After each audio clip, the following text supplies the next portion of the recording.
Mr. Speaker, after nearly a year-long thorough investigation by the House Committee on Homeland Security, House Republicans have released articles of impeachment against Department of Homeland Security Secretary Mayorkas for his willful and systemic refusal to comply with the law and breach of the public trust. As many of my fellow Tennesseans know, for quite some time now, I have fully supported the House's efforts to examine whether Secretary Mayorkas has committed an impeachable offense.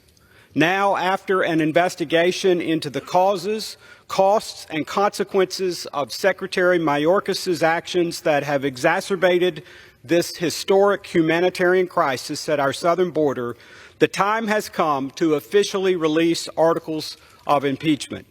According to the House Committee on Homeland Security, DHS Secretary Mayorkas is, quote, chiefly responsible for the chaos and devastation that has unfolded over the past 3 years, close quote, at America's borders and ports of entry.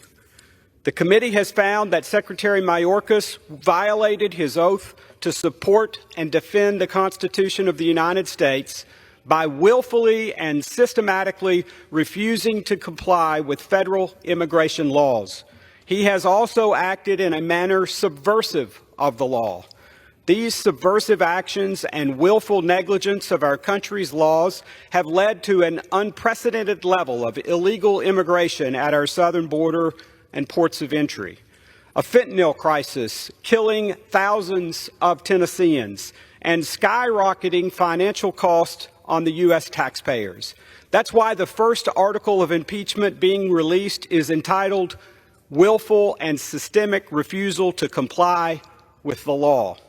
The second article of impeachment being released is entitled Breach of the Public Trust.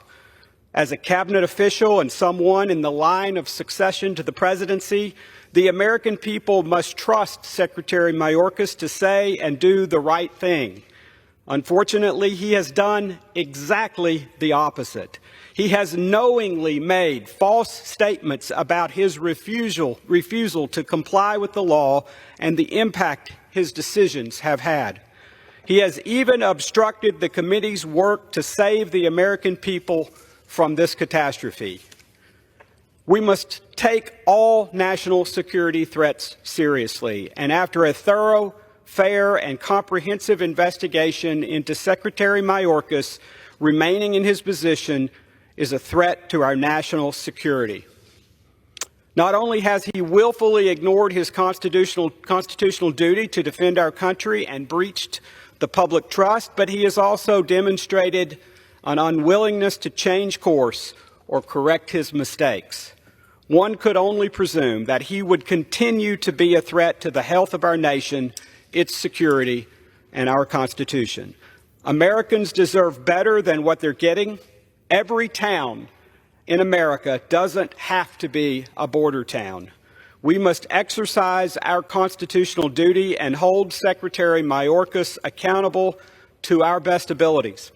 It is therefore my sad but straightforward duty to vote for his impeachment and support his removal from office. Thank you, and I yield back.